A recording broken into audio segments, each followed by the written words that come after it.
আসসালামু আলাইকুম সবাইকে স্বাগত জানাচ্ছি রিফ্রেশিং এক কাপ ধোয়া ওঠা দুধ চায়ের রেসিপি দেখার জন্য। দিনের শুরু মেহমান আপ্যায়ন বা বিকেলের আড্ডা চা ছাড়া যেন চলেই না।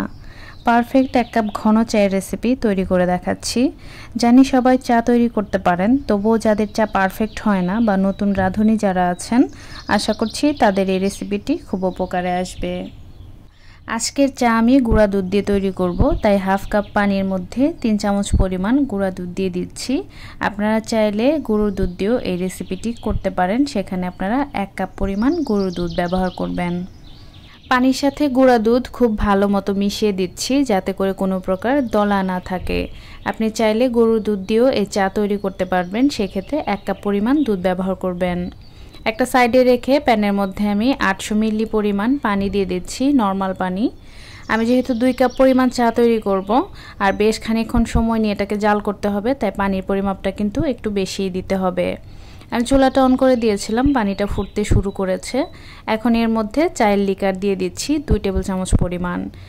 1 কাপ পারফেক্ট চায়ের জন্য পারফেক্ট চা পাতা কিন্তু খুবই জরুরি, তাই ভালো ব্র্যান্ডের চা পাতা ব্যবহার করবেন। এরপর 2 চা চামচ পরিমাণ চিনি দিয়ে দিলাম। আপনি যেমন মিষ্টি খেতে পছন্দ করেন তাই বুঝে চিনিটা অ্যাড করবেন। চুলার আঁচটাকে হাই হিটে রেখে আমি 5-7 মিনিটের জন্য জাল করে নিয়েছি। দেখেন কতটা পারফেক্ট একটা কালার এসেছে। দোকানের চা এবং বাসার চায়ের মধ্যে বেশ কিছুটা পার্থক্য থাকে। দোকানের চা কিন্তু অনেক সময় নিয়ে একদম নিভু নিভু আছে জাল করা হয়, যেটা বাসায় করা হয় না। আমরা কিন্তু ঝটপট চা তৈরি করি। চেষ্টা করবেন একটু সময় নিয়ে চা বানাতে।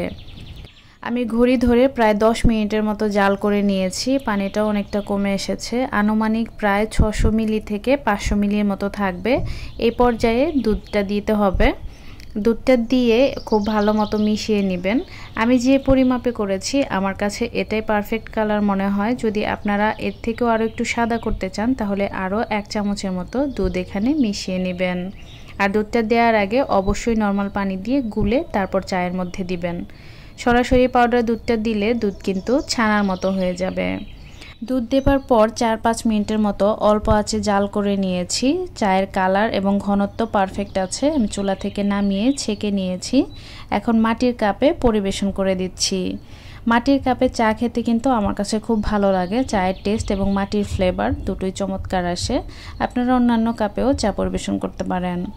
চায়ের সাথে টোস্ট বিস্কুট খেতে আমার খুব ভালো লাগে, তাই আমি আজকে চা টোস্ট বিস্কুটের সাথে পরিবেশন করেছি। আর চায়ের সাথে টা না হলে কিন্তু একদমই জমে না। আশা করছি রেসিপিটি সবার কাছেই ভালো লেগেছে এবং সহজ লেগেছে। বাসায় অবশ্যই তৈরি করবেন, আর কেমন হয় কমেন্টে জানাতে কিন্তু ভুলবেন না।